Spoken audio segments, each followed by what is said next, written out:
is March 11th, 2025, and apparently Ukraine has just agreed to a 30-day ceasefire with Russia.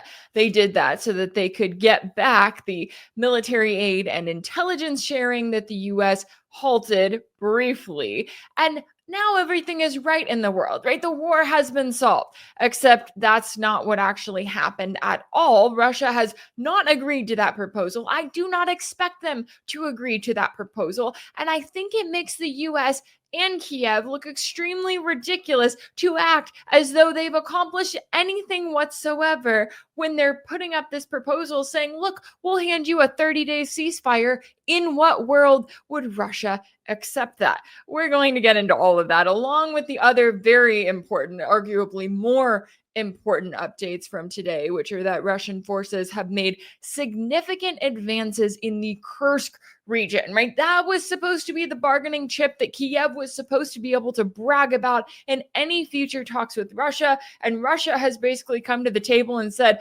no, we're putting an end to that real quick. On top of that, you also had Russian forces shoot down over 300 drones that were attacking across 10 Russian regions earlier, ahead of these talks that happened between the US and Ukraine. Some very interesting developments going on here. We're going to be getting into all of the latest here in today's video, but before we do, just a quick reminder here that I am a one-woman band. I do all of the research, writing, filming, editing, publishing, promotion. All of that is work that I do myself. So if you find value in my work and you want to see it continue, please consider signing up as a paid subscriber over on my pages on Patreon or Substack, whichever one you prefer. You can also send a one-time donation over on my page on Buy Me a Coffee. Every little bit helps, and your support makes my work possible. All right, now let's get into today's video. And before I get into all of this ceasefire nonsense, because it always drives me crazy how anytime there is an agreement that is made between the US and Ukraine, you have the media in the West spreading it like wildfire, being like, Ukraine has agreed to a 30-day ceasefire. And they do that because they know that Russia's not going to agree to that ceasefire. So they're trying to put it out there, acting like, oh, Ukraine, they're ready for peace, right? That's what all of this mess with Trump was about, when he's literally telling Zelensky, we need you to make it look like you're ready for peace so that we can try to find a way to make it look like Russia's not ready for peace, which is what they're going to be attempting to do as soon as we get a response from the Kremlin, which as of the time of filming this video, we have not, because it is the middle of the night in Russia. So while all of that is happening, you also have some incredibly important updates from on the battlefield. The battlefield, which has now expanded into internationally recognized Russian territory in the Kursk region. And it's been very notable to watch this, how it has evolved since last August when Kiev launched an incursion into the Kursk region. It seemed like at the time the goal, or maybe one of the main goals, there were a lot of different schools of thought about what the goal could be here, but one of the main goals seemed to be to take this territory within Russia as a bargaining chip. And so that when it came to future talks, Kiev could come up to the table and say, hey, we'll give you back these little podunk backwater villages within Kursk if you'll give us XYZ, right? Insert here. It could be a part of the Donbass. It could be further into pre-2014 Ukrainian territory, just depending on where things stood at the time of the talks. Well, you have the Russian Defense Ministry reporting on Tuesday that in just 24 hours, Russian forces have recaptured more than 100 square kilometers of land, including 12 villages in the Kursk region. As a reminder, as this map from the AFP shows, back in August, Kiev's forces seized an estimated 1,300 square kilometers or 500 square miles of the Kursk region. By the middle of February, it was estimated that Russian forces had retaken over 800 square kilometers, and you add that 100 in that they just took in the last 24 hours, and it is not looking good for Kiev, especially when you have reports that Russian forces have entered the main village in the area of Sutsa, that they've already started targeting it. And I know that we talked about this in recent interviews with friend of the show, Mark Sloboda. I do hope to have him on soon so that he can provide more information and more analysis than I'm just able to give here on my own. But it's interesting to see how Russia has used this approach of forming a cauldron around the area. And you have the Western media reports admitting this, right? Admitting that Kiev's forces are surrounded. And then you have Kiev and its officials acting like, no, we're not, literally saying we're not being encircled right now. And I'm like, well, you kind of are. Maybe they were just waiting and keeping their fingers crossed that these talks would happen between the US and Ukraine over in Saudi Arabia, and that would somehow command the news cycle in a way that we would not be talking about the Russian advances in the Kursk region. But it is extremely important for us to be talking about this because the whole thing here was Kiev being like, look what we did to Russia, right? Look what we were able to accomplish. And it's like, okay, Russia could have wiped out the Kursk incursion initially if they put all of the pressure there, right? If they chose to make that their only point that they focus on, they could have done that. They chose not to, right? They chose not to put all of their energy there. They did put some energy there, but they have been systematic in the way that they have targeted this incursion. And as we're seeing, the territory that Kiev and that its troops are holding is getting smaller and smaller. So when it comes to any possible talks, when it comes to any possible bargaining chip, you're seeing less and less on Kiev's side that they are going to be able to brag about on their end or to try to offer up for any kind of a deal. Instead, you've got them over there being like, look at us, we'll agree to a 30-day ceasefire. And Russia's like, a 30-day ceasefire? No, we're about to kick you completely out of the Kursk region, not to mention the advances that they're also making in the Donbass region that we've been covering in recent weeks. It's like, why would Russia agree to that? And if you needed any more proof that Kiev was getting desperate, well, the Russian Defense Ministry also reported on Tuesday that Russian air defenses downed more than 340 drones targeting 10 Russian regions, including Moscow and Kursk. So far, it's reported that at least 3 people were killed and 18 others were injured in the attack, including 3 children. And this is where it just starts to get ridiculous. I mean, I look at an attack like this and I'm like, what did Kiev think that they were going to accomplish here, right? What was their goal here? Because if you think about it, from what we've seen, the targets that they're hitting are not of really any military significance. This is about, as it always has been, terrorizing the Russian population. Like, do you really think that going up against a country that has some of the best, if not the best, air defense systems in the world, that launching hundreds of drones at them, which are then the majority of them shot down, that is somehow going to change things on the battlefield when you're not even targeting anything on the battlefield? Like, it's mind-boggling to me, and maybe it shouldn't be at this point, that Kiev continues to operate in the way that they do and to carry out an attack like this before talks with the US, as if to then go to the US and say, look what we did. This is why you should keep working with us. And this is why you should keep supporting us. Now, I wouldn't think that something like that would have worked, but apparently it did work somewhat, because these talks between the US and Ukraine, their officials did not include Trump and Zelensky. We did not have another meeting of them. Instead, we had, defense officials meeting with Secretary of State Marco Rubio and National Security Advisor Mike Waltz.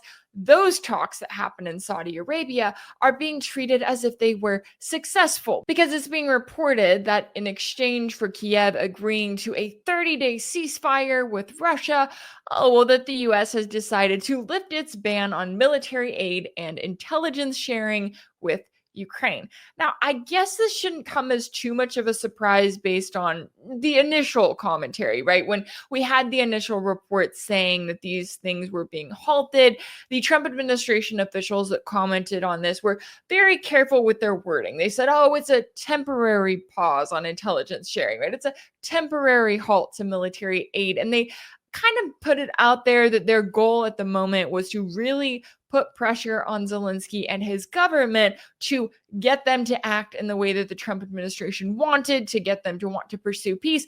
And you're telling me that you put all of that pressure on them and now you're willing to undo all of it because they agreed to a 30-day ceasefire? Like, Is no one in the Trump administration paying attention here? Well, Trump himself told reporters on Sunday that the US had just about ended that suspension of intelligence sharing with Ukraine and that he expects good results out of the talks with Ukrainian officials in Saudi Arabia. And I just love the idea that the US is going to approach Russia and that they are going to tell them, hey, we've got Ukraine to agree to a 30-day ceasefire. Look at how smart and how great we are.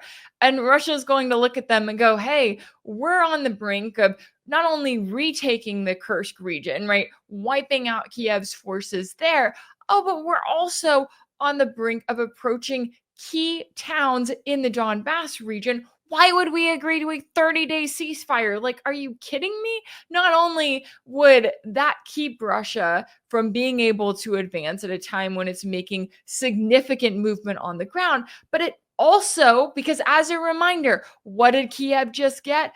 Oh, they got a lifting on the pause of military aid from the US. So the US is literally saying, let's stop fighting for 30 days and we're going to send Kiev more military aid. So the exact thing that Russia has been saying this entire time that is unacceptable to them, which is a frozen conflict in which these NATO members are able to rearm and to rebuild Kiev's military. That is the thing that Russia has been saying. And now that's the thing that the US is proposing. And on top of that, I mean, the Trump administration is going to Russia going, look at us, look at all this pressure we put on Kiev that we then immediately removed when they gave in to the smallest possible detail. Now, the only thing I will say on the topic of intelligence sharing with Ukraine's military is that I'm not too surprised that the Trump administration is pulling back on that, because literally the pressure from the mainstream media here in the US has been that, oh, because Trump did that, obviously these Ukrainian forces are now left essentially fighting blind. And because of that, every single loss is being blamed on Trump, as you have Western media reports emphasizing the Ukrainian losses since the pause was put in place, blaming the US for critically weakening Kiev's defense capabilities, leading to substantial casualties, territorial losses, particularly in the occupied part of Russia's Kursk region, and plummeting morale. And I think that Trump is really going to have to make a decision here, because if he truly does decide, and if he's allowed to move forward with really trying to end the war in Ukraine, it's going to be a defeat for Kiev. It's going to be embarrassing for the NATO alliance.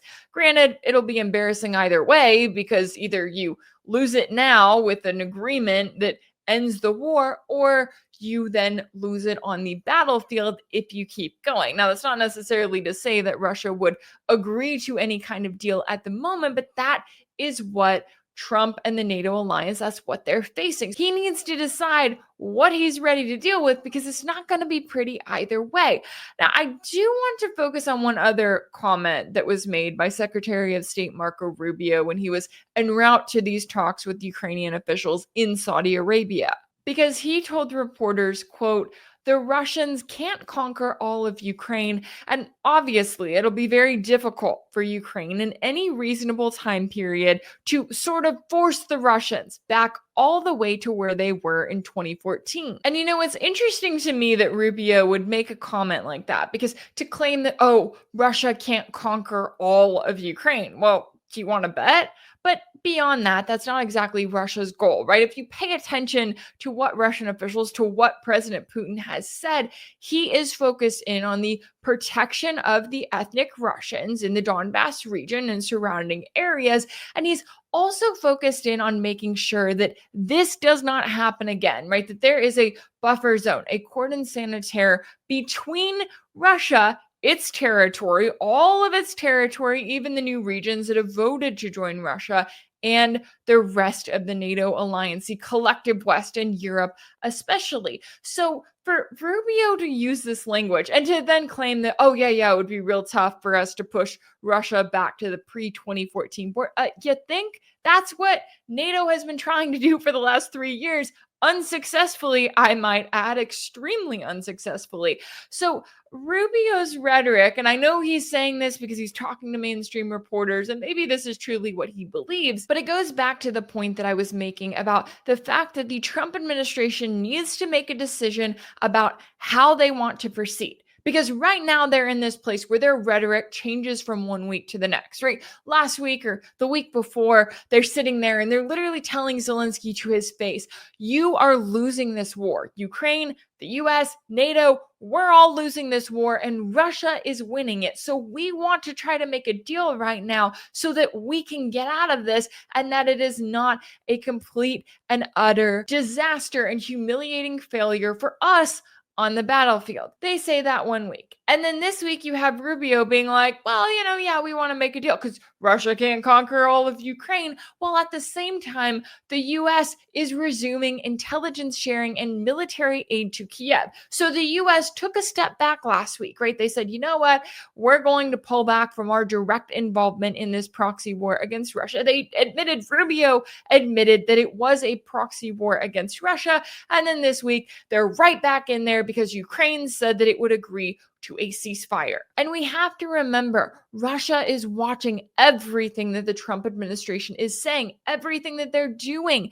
And they're looking at this and they're looking at how wishy-washy the Trump administration has been, right? How back and forth they have been. And the fact that if their grand idea is to present Russia with a 30-day ceasefire, then it shows that either the Trump administration has not listened to a single thing or they do not actually care and are not serious about making a deal with Russia aimed at either normalization moving forward or ending the war in Ukraine. And that's something everyone should be talking about. If anything in this video resonated with you, be sure to like it, share it with your friends, leave a comment, and as always, don't forget to subscribe. And if you want to keep up with all of my work, make sure that you're subscribed to my page on Substack. That's rachelblevins.substack.com. That's where you'll find ad-free videos and new weekly episodes of my exclusive series for paid subscribers called Sanctioned. You can also catch Sanctioned over on my page on Patreon. That's patreon.com/Rachel Blevins. As always, thank y'all so much for all of your support, and I'll see you next time.